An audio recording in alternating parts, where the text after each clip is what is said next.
तुम्बा नाम का गांव था। उस गांव में एक बुढ़िया अपने पोते के साथ रहती थी। उनका घर एक सुनसान जगह पर था।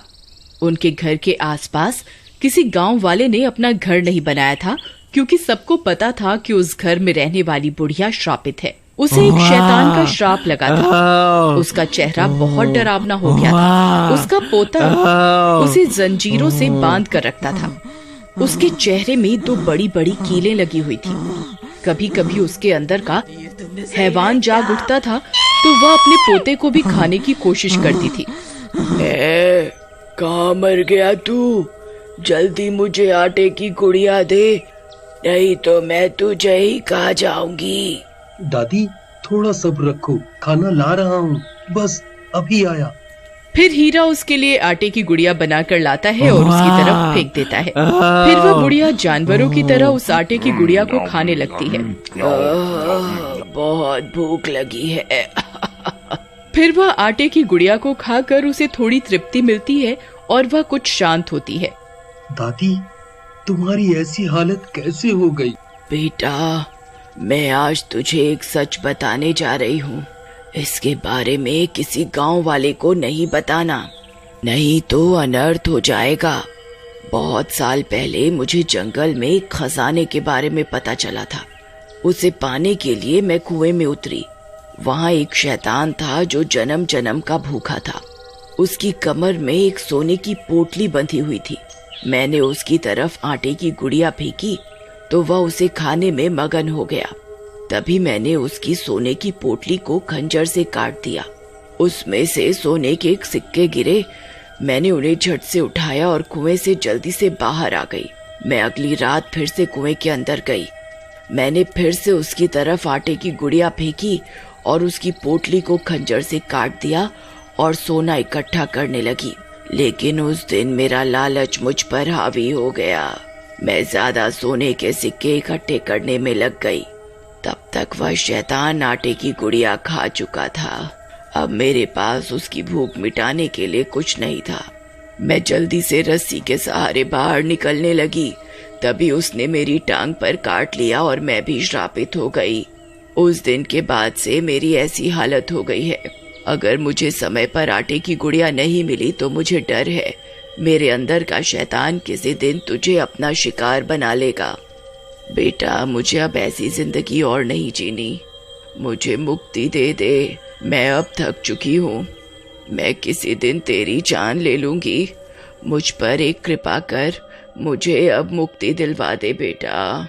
लेकिन दादी, मैं इस श्राप से आपको मुक्ति कैसे दिलवाऊं?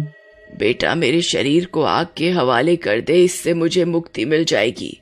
लेकिन तू कभी खजाने के लालच में उस कुएं की तरफ मत जाना।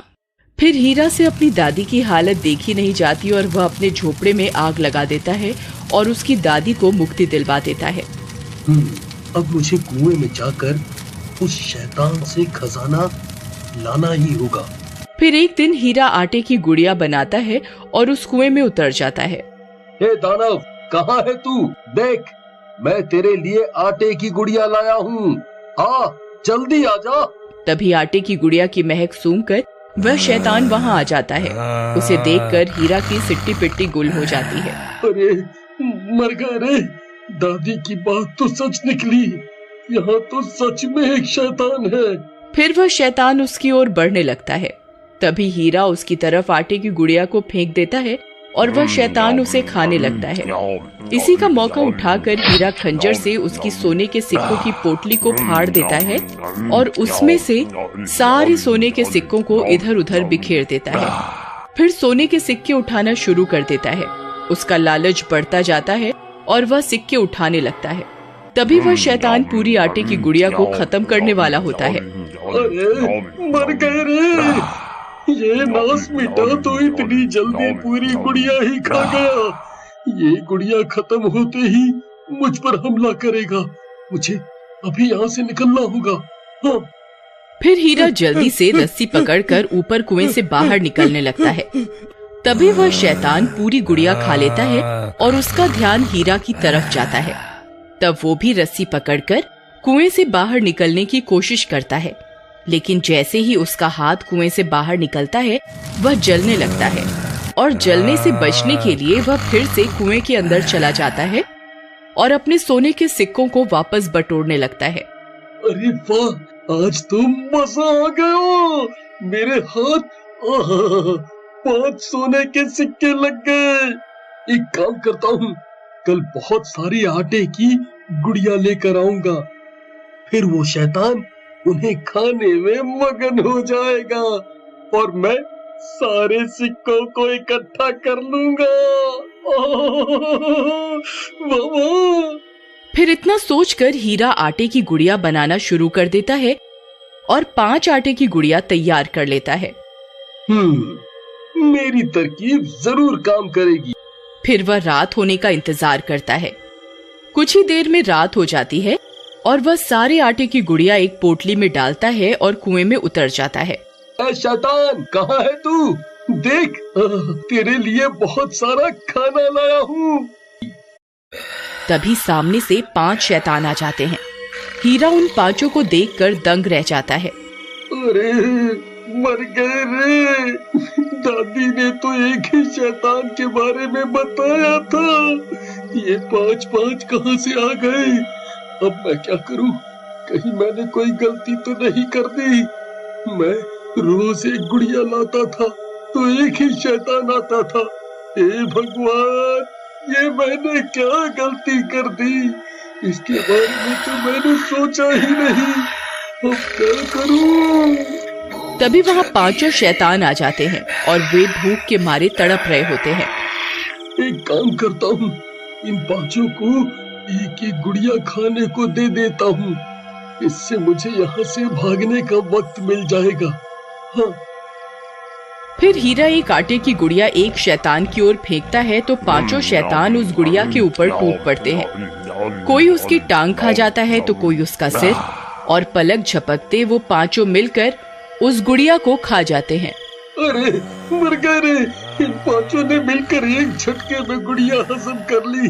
अब क्या करूं? यहाँ से कैसे निकलूं? फिर वह बची हुई 4 गुड़िया को एक साथ उनकी तरफ फेंक देता है। 5 में से 4 शैतानों को एक एक गुड़िया मिल जाती है। वह 4 उन्हें खाने में मगन हो जाते हैं, लेकिन एक शैतान अभी भी भूखा होता है और हीरा की तरफ देख रहा होता है। अरे मर गया रे, इस नास मिटे के हिस्से में तो कुछ आया ही नहीं। अरे भागो रे। फिर जैसे ही हीरा रस्सी पकड़कर ऊपर से निकलने की कोशिश करता है, वो 5वां शैतान उसकी टांग पकड़ लेता है और उसकी टांग पर काट खाता है। अरे कब्बा, छोड़ मेरी टांग। अरे ये तूने क्या कर दिया कब्बा? फिर हीरा किसी तरह कुएं से बाहर निकलता है। अरे बहुत दर्द हो रहा है रे। हाय, अब मैं क्या करूं? कहीं वो दादी वाला श्राप मुझे भी तो नहीं लग जाएगा? कोई है? कोई मेरी मदद करो। फिर देखते ही देखते हीरा भी शैतान में बदल जाता है। उसे भी श्राप लग जाता है। फिर हीरा अपने दोनों हाथ और पैरों के सहारे चलने लगता है। उसे बहुत भूख लगती है और वह आटे की गुड़िया की खोज में पूरे गांव में भटकने लगता है। मुझे बहुत भूख लगी है। मैं किसी को नहीं छोड़ूंगा। गांव वाले उसे छुप छुप कर देखने लगते हैं। किसी को कुछ समझ में नहीं आता कि हीरा ऐसे दोनों हाथ और पैरों के सहारे क्यों चल रहा है और उसकी ऐसी हालत कैसे हो गई। फिर हीरा पूरी रात गांव में भटकता भटकता जंगल की तरफ निकल जाता है। उसके वहां से जाते ही गांव वाले अपने घरों से बाहर निकल कर आ जाते हैं।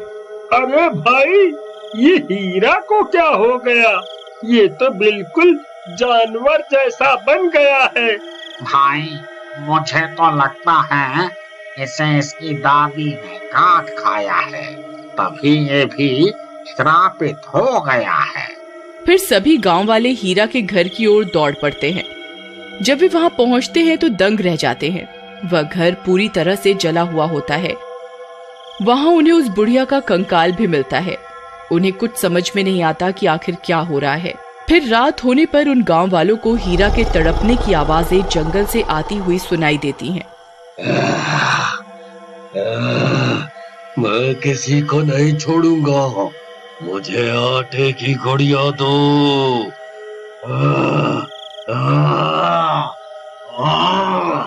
मुझसे और बर्दाश्त नहीं होता। अरे भाई, ये तो उसी हीरा की आवाज है। अगर ये गांव में आ गया तो सबको अपने जैसा बना देगा। अरे भाइयों, देखो हीरा इसी ओर आ रहा है। हमें इसे जला के मारना होगा, नहीं तो हम भी इसके जैसे बन जाएंगे। फिर जैसे ही हीरा वहां पहुंचता है, सभी गांव वाले मशाल उसकी तरफ फेंक देते हैं और हीरा जलने लगता है। गांव वालों, तुम्हारा बहुत बहुत शुक्रिया। तुमने मुझे मुक्ति दिलवा दी।